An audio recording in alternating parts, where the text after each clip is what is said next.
Pickle. Let's get to the college football review portion of the program, wherein you and I go back and forth, go back to the burning questions. to Thursday, where we ask some burning questions about the college football world, and we try to see if we answered those. Sometimes we do, sometimes we don't. Sometimes this is just us talking into a microphone. Sometimes it's just as simple as that. Do we have any questions that we asked last week? I don't really remember. We sure do. The first one, the Battle of the Iron Skillet. The question was, who needs this win more, TCU or SMU? I believe you said TCU. I believe I said TCU. And the final score was 42-34. Yeah. The Ponies. Yeah. At TCU, may I add. Them Ponies did it. Them Ponies dangle did it. And planted the flag at the middle of the field, which caused a bit of a skirmish. Yeah. And here's the thing about this game, in my opinion, is TCU's offense looked pretty darn good. Mm-hmm. I don't think you really have any issues offensively there. Passing from Max Duggan was solid. They were able to run the ball pretty effectively. I mean, Zach Evans went over 100 yards, right? They were able to run the ball effectively. That was it. What is strange about this is that suddenly the TCU defense has kind of took a turn for the worse. Taken a turn for the worse. I mean, right now, if you take a look at where they rank defensively, they pace well below, well behind. Yeah.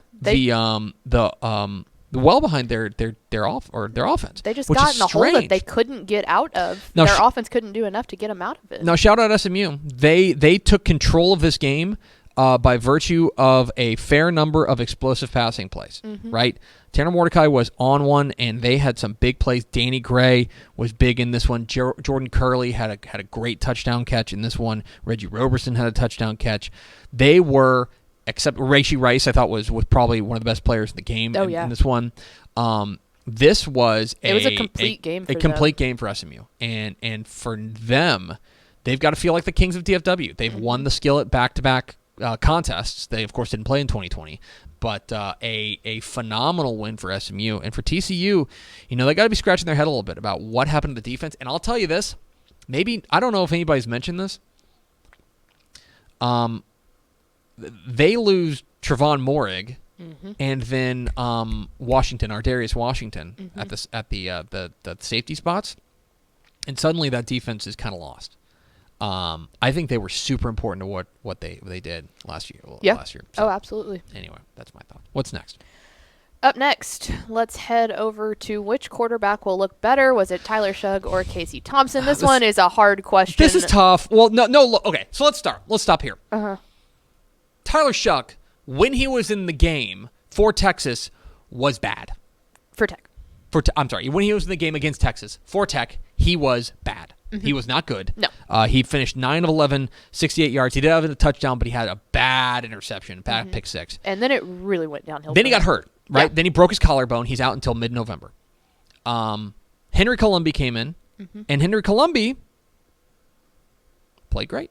Yeah. Henry Colombi, I mean, there's a real argument that he played as well as Casey Thompson in that game. Obviously, he was chasing a lot, and Texas went up by a big lead, got a big lead. Right. Look, Casey Thompson, I mean, he looked good, right? He looked like he was in control of this offense. He looked like he understood it, and he looked like he understood the weapons that he had around him with Xavier Worthy, with Jordan Whittington.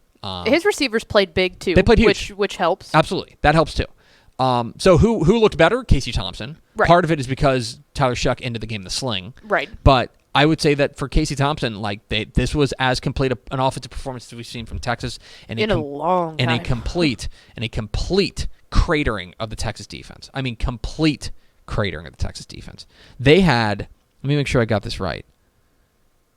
Yeah, they got absolutely hammered defensively. There's really no other way to Teched it, yeah. Yeah, teched it. They got hammered defensively. There's no good way to put that. And their defense has suddenly gone from what looked like it was pretty okay to suddenly it looked like a 7th grade team out there playing against an offense that is good and played well, but not a great offense. Well, and it was. I mean, it was just a complete game from Texas's offense. You give credit to them, but Texas defense looked very bad. What's next, Pickle? Up next, a game that didn't go in favor of a Texas team. Texas State, the question was over-under on 119.5 rushing yards with a 59-21 loss against Eastern Michigan. San Marcos is on fire. It's all very bad. It's all very bad. They're burning couches down there. And look, we talked about this with Jake Spavital, that he ran a risk of whenever you do something that is, let's say, out of the ordinary, out of convention. Mm-hmm. If it blows up in your face, you're to blame, and everyone's going to say, "What kind of idiot are you?" Yep. And right now, the move to take no high school kids and to go entirely into transfers and entirely into junior college guys is. It hurt them. It's hurting them in a big, big, big way, and you're seeing that, I think, on the defensive side, and you're seeing that with depth. Mm-hmm. As far as the, we came pretty close. 113 was the total of rushing yards, led by Brock Sturgis and Calvin Hill. But I think it's fair to say that Jake Spavital's experiment in recruiting has failed. Do you think that means Jake Spavital, the tenure, has failed? That is certainly up to people whose opinions matter more than mine. Mm-hmm. What's next, Pickle? Up next, another flub for a Texas team here. The question was, 7 of the last 11 A&M Arkansas games have been decided by one score. Will it be 8 of 12? Nope. 20-10, A&M loses to Woo Pig Sooie. Make some friends here, guys. Let's just be. We can be honest with one another. It was terrible. The A&M A&M offense is broken. Yeah, I mean they do not. They're directionless. It's amazing, and a lot of the blame is going to be put on Zach Calzada. And he's not blameless in this one. I want to be clear. I do not think he was good in this game. I think that he, overall was pretty bad in this game. He finished 20 of 36, 151 yards and a pick. He did run for 16 yards, I guess. He got sacked 3 times. I think that the A&M coaches have done a good job of fitting this scheme. I just don't think he's that caliber of a player. Here's the thing, guys.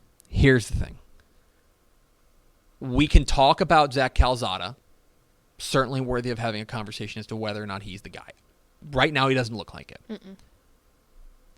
Let's talk about the offensive line, okay? The offensive line, 60% of their runs, that's right. 30% of their runs went for 2 or fewer yards. 30% of their runs. That's inexcusable. They were not good. I mean, plain and simple. The offensive line is getting trounced. And basically, if you take out that long touchdown run from Isaiah Spiller, their rushing attack was pretty well stagnant. I thought that their rushing attack was bad, and they were not able to protect Calzada. They weren't able to give him time to operate. That's where this game ended up coming down to, in my opinion. Because if your rushing attack's that bad, there's no way in the world you have time to get a pass up in the air. Right. It was, not good. Bad. What's next? Let's flip the script here. We'll go on a positive note. What was the most important matchup when Baylor host Iowa State? And how about them Bears? 31-29, taking down the... Oh, I guess they were 15th ranked at the time. Yeah, I was 16th to say. Yeah, because Baylor's 21st now. Yeah. So I was like, I know that they were ranked. I think they were 16th. I don't often nail it, but I sat here and I told you the most important matchup was whether or not Baylor could hold up front. And that was, in the end, the ball game. Okay? They were able to run the ball effectively. They were able to run the ball with power whenever they needed to. They were able to, they had a 52% success rate when they're running the ball. Pretty darn good, right? Their rushing attack was fine. How many times did Gary Bohannon only got sacked twice against a ferocious front? I mean, I think this was the offensive line played exceptionally well. and they're starting to move ahead. Now, they got some big plays on special teams, right? Yeah. And that's obviously important. But in the end, the offensive line put on a clinic for Baylor on Saturday, and that's a big reason why they came out with a win. We can talk about all the things around them. We can talk about Gary Bohannon. We can talk about the defense, which came up with some big plays.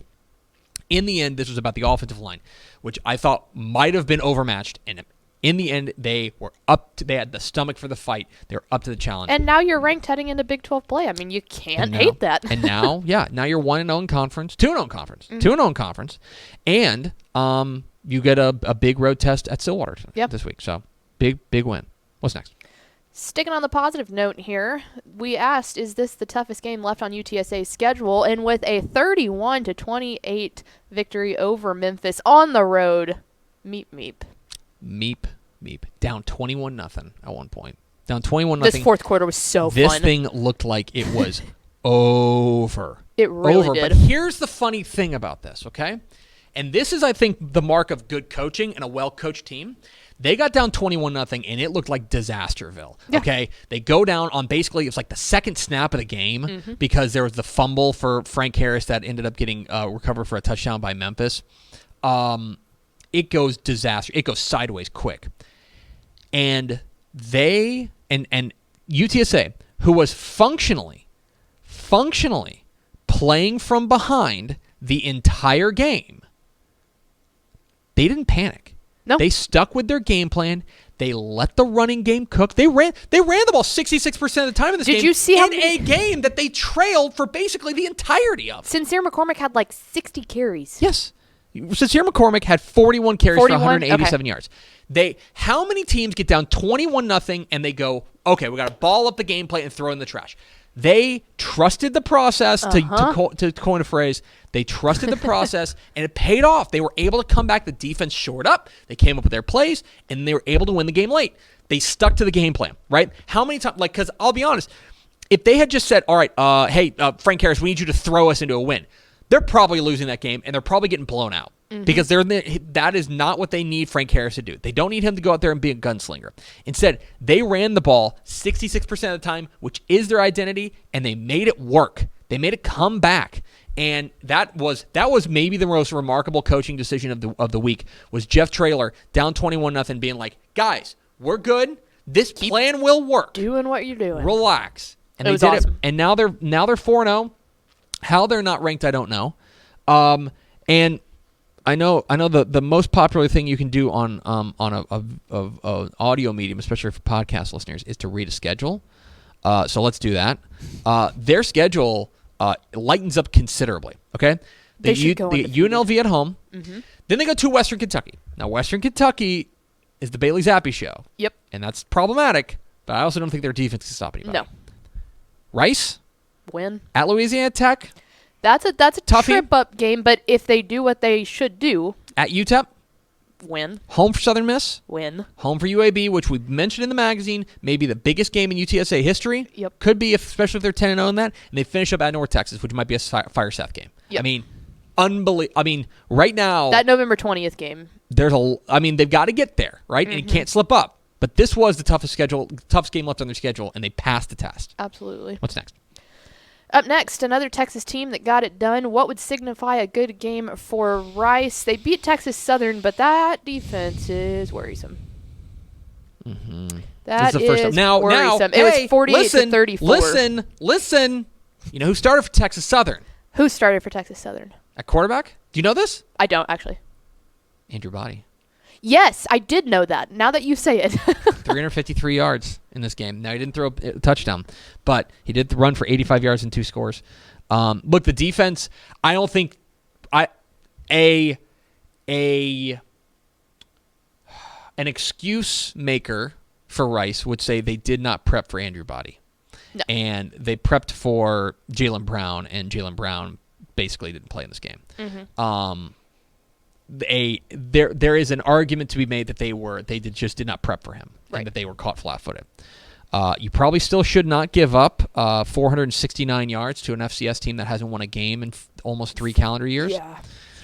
But A win's a win. You get on the Take your board. clunkers. Offense looked great. Jake Constantine, they gave the start to his first start as an Owl, and maybe he's the answer. He looked sharp. He looked really good. Now look, you got to adjust for opponent, right? This is a bad Texas Southern team, but this is the first time we've seen competent quarterback play, competent, consistent quarterback play from them in a while. So, I don't know if that was a great defensive performance, and that is worrisome because now they've gotten smoked by Houston, and they got smoked by Texas, and they got smoked by Texas Southern. But at least they found a quarterback maybe in Jake Constantine. What's next? Up next, is this low-key the biggest college football game of the week? And, man, it was a fun one as Mary Hardin-Baylor took on Hardin-Simmons. Mary Hardin-Baylor pulling out the win 34-28, but, man. And they were in the straight-up danger zone in this one. Hardin-Simmons came in, and they're up 28-7, I want to say. And I saw that score and said, "Holy cow!" and Mary Hardin-Baylor, give credit to them. They mounted a comeback and came back from a win, held on late for the win. Shored up that defense. Awesome win for Mary Hardin-Baylor. They are, I think, rightly the number one team in Division III. This is their toughest in-conference test, in my opinion. They're going to probably almost certainly win the American Southwest Conference unless they really step in it. Great win. It was a good game, though. Fantastic win for Mary Hardin-Baylor. Great game, really fun, and I'm glad that we spotlighted it. It ended up living up to the hype. What's next? If North Texas is going to spring an upset, what has to happen? That did not happen. Now the score was 24-17, but I don't know. Maybe don't go down 21-0 in the first quarter every single game. That seems dumb. Why would you do that when you just could go down 21-0 every single? Now look, let's give a little bit of credit. Okay, a little bit of credit. They came back. They could have quit. They Yes. could have quit, and they didn't. That was probably the most life I had seen on the sideline in a second half this whole season. They could have quit, and they didn't. Look, give credit to the defense. The defense actually, after a horrifying start, actually played pretty well for the first time. That's the first time we've seen the defense play anything close to decent. They created 11 havoc plays, right?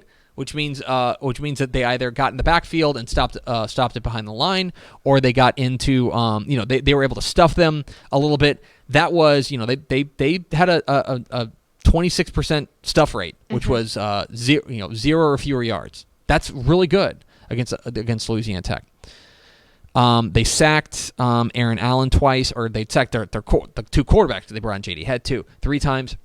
The defense, if you're looking for some silver linings, the defense showed some signs of life.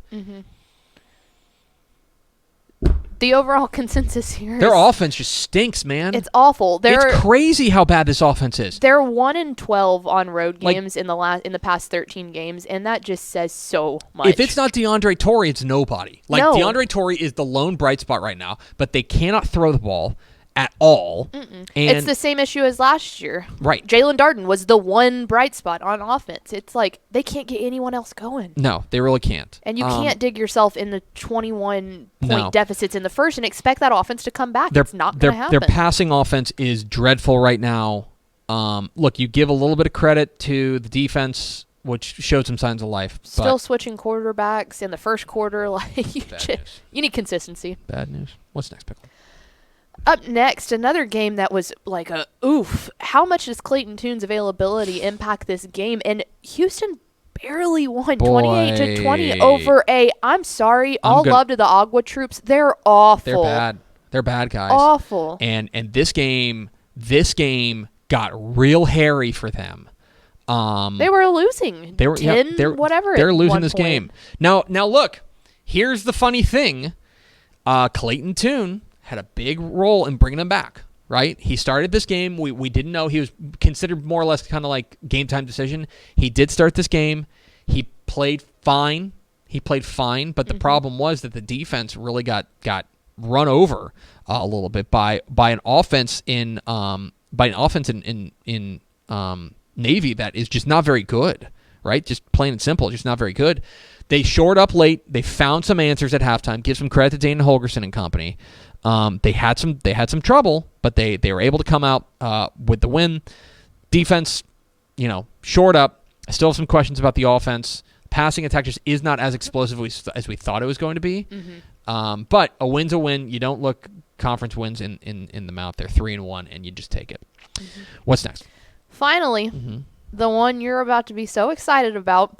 UTEP hasn't covered a home spread since September of 2016. Is this the week they were favored by 1.5 over? Well, I forgot. New Mexico. New Mexico. How about those Miners? A 20-13 win. They cover. Picks up. And get the win. 3-1. Picks up. 3-1. Didn't look good early. Did not look good at all early, but they found a way back. They ended up winning this game. Which is something we haven't seen a UTEP team do in a long time. No. They came back, and a lot of it comes down to their ability to throw the ball. I mean, I'm willing to sit here and say that I think Gavin Hardison has figured something out. Like, Gavin Hardison's figured something out at the quarterback spot. The numbers don't blow you away. 293 and a touchdown to pick, but that's what they need, especially when you're able to, run the ball decently. Not great, but decently. And then the defense came up with big plays. This was a huge win. And now, by the way, I mentioned it yesterday.